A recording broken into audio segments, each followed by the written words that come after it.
Hi mga Kutsikais at mga Kutsikais kong collectives out there and for everyone, ito na po ang ating soulful message from the Soul's Journey card, no?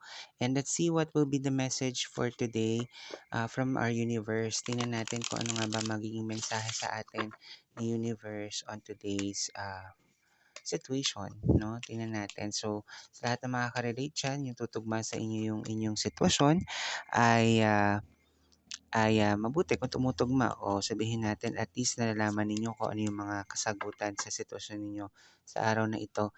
And yung mga hindi naman tumutugma ay wag nyo na lamang pong pansinin, okay? I-ignore na lamang po. Okay, so we have here courage.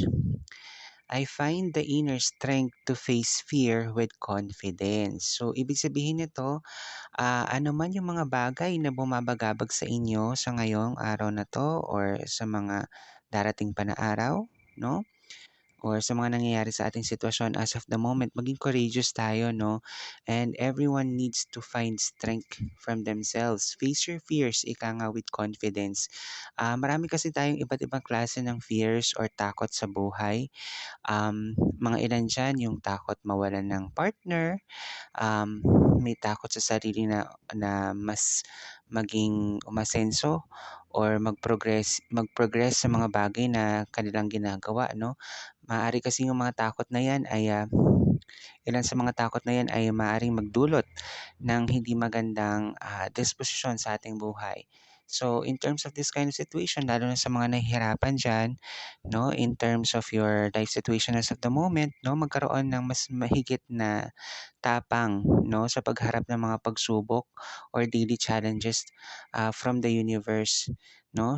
At tayo ay tutulungan pa rin naman ng universe, no, kahit na meron tayong nararamdaman na hindi maganda, nagkakaroon tayo ng mga takot na gawin yung mga bagay na dapat nating ginagawa for everyday situation. And ang maganda kasi sa pagkakaroon ng courage, no, ng tapang, no, hindi ko sinabing yung maging matapang ka sa pakikipag-away or something na gano'n. It's a different story.